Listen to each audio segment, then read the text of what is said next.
Piece यानी शांति, जो हर कोई चाहता है। मेरे ख्याल से असली शांति तो वो है जब आप में ठहराव आ जाए और आप हर पल मुस्कुराने लगें। तो नमस्ते दोस्तों, welcome to my channel roaming roots. आज हम जाएंगे एक ऐसी जगह जहाँ से ज़्यादा सुकून मैंने आज तक कभी महसूस नहीं किया।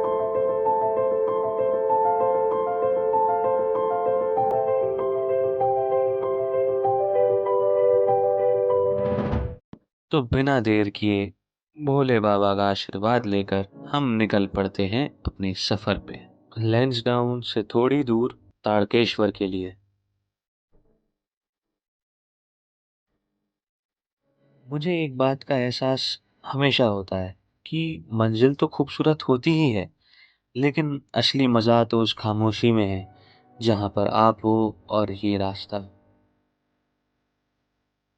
तो ऐसे ही कुछ ख्यालों के साथ और 5-6 घंटे का सफर करके हम पहुंचते हैं कोटद्वार, यानी पहाड़ों का गेट।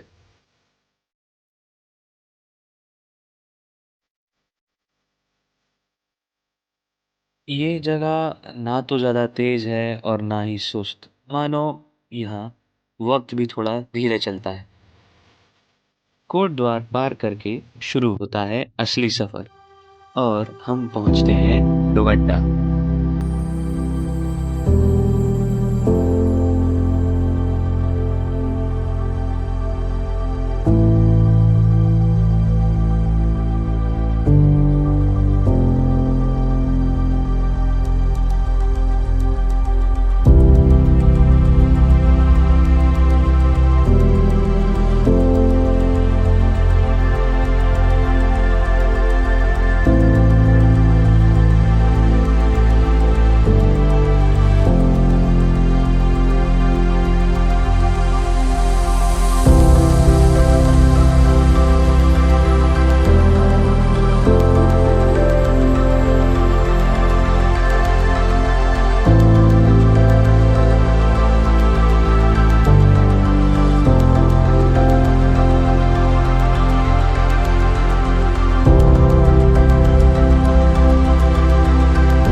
सीधे रास्ते अब घूमने लगे थे और पहाड़ों ने भी अपना असली आकार लेना शुरू कर दिया था।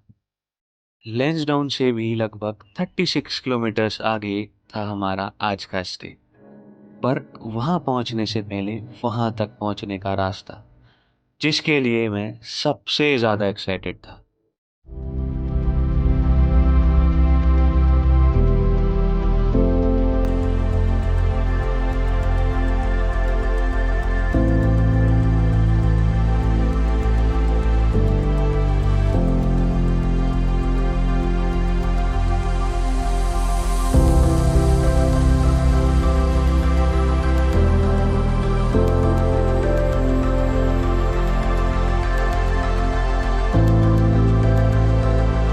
ये रास्ता बेहद ही खतरनाक है, लेकिन उससे भी कहीं ज्यादा खूबसूरत है। हर कदम पर, हर मोड़ पर आप अपने आप को महसूस कर सकते हो।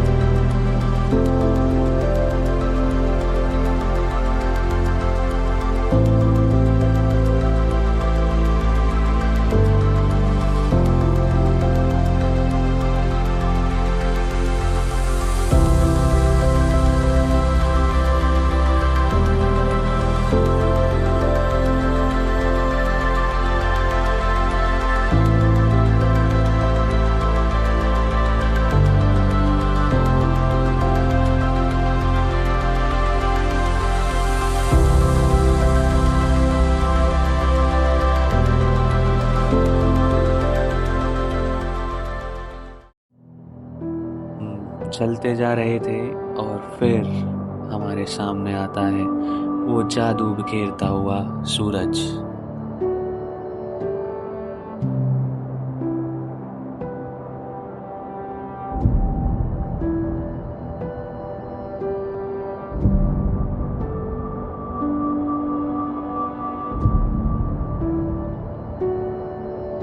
उस वक्त ना तो हमें कोई बात याद आई और ना ही कोई मंजिल। बस वो एक लम्हा था जिसमें कोई भी हमेशा के लिए रुकना चाहेगा।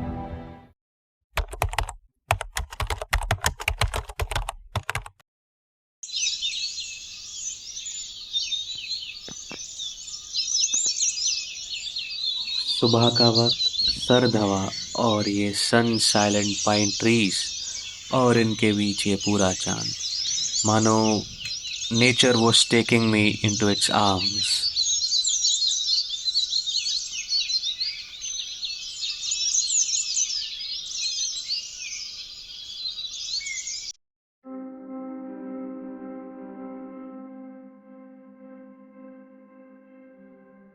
और फाइनली हम पहुंचते हैं हमारी मंजिल, ताड़केश्वर।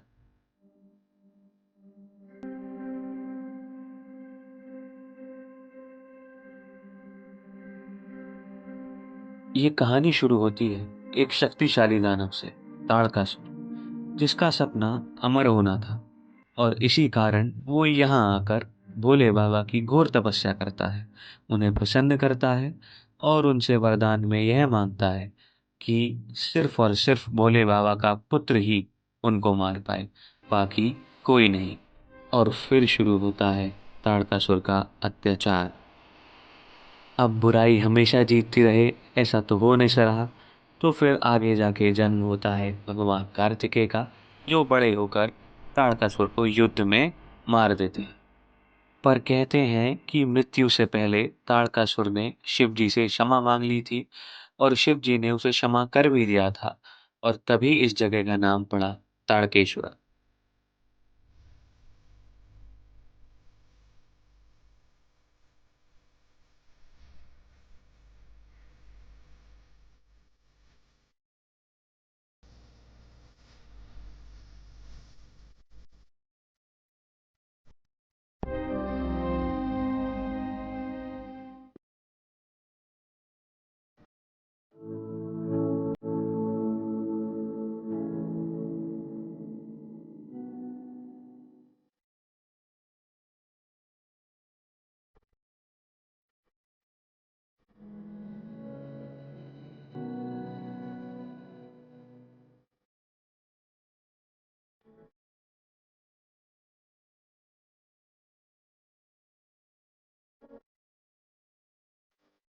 मंदिर के अंदर एक शिवलिंग है और एक प्रतिमा जिसमें शिव जी तांडव कर रहे हैं।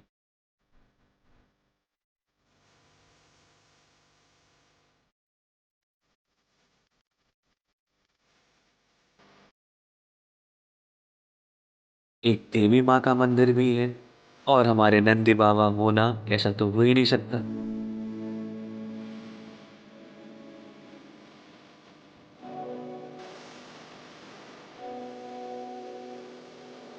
और फिर एक पेड़ के नीचे रखी हुई बहुत सारी मूर्तियां।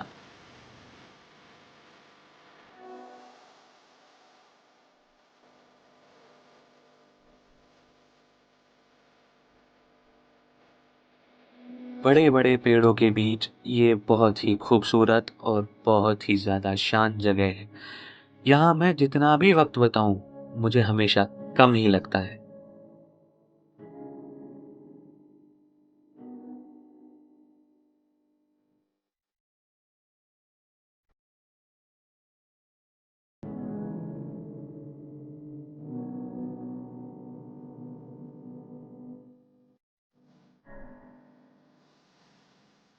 और सबसे ज्यादा चमत्कारी बात यहाँ की ये है कि यहाँ पर 7 देवदार के पेड़ हैं, जो ओम के आकार में है।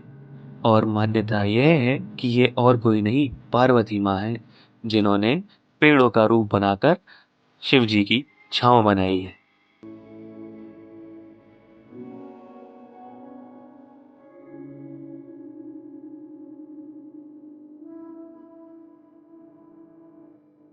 ये जगह मुझे हमेशा सुकून और बहुत ज्यादा खुशी से भर देती है।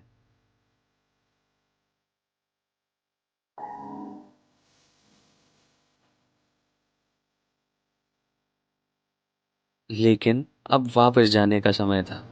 But nature had planned something else for us.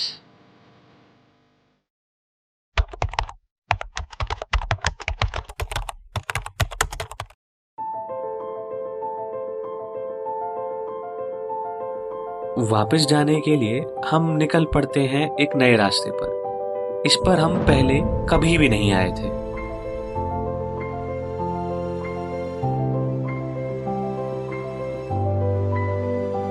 वैसे तो मेरे फोन में ऑफलाइन मैप था, लेकिन आगे जाके पता पड़ता है कि जिस रास्ते पर हम निकल आए हैं वो मैप में ही नहीं है।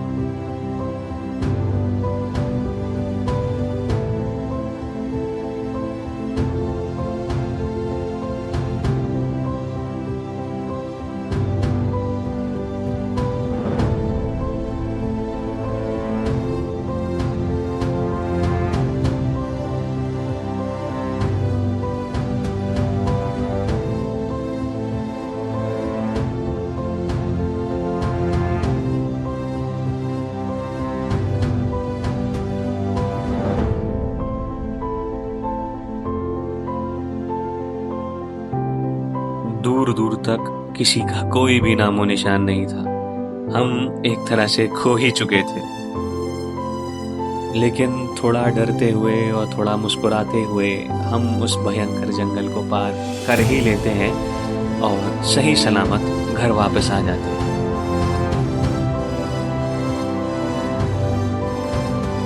लास्ट में मैं बस यही कहूँगा कि ये ज़िंदगी बहुत छोटी सी है, इसे बनाओ और घूमो।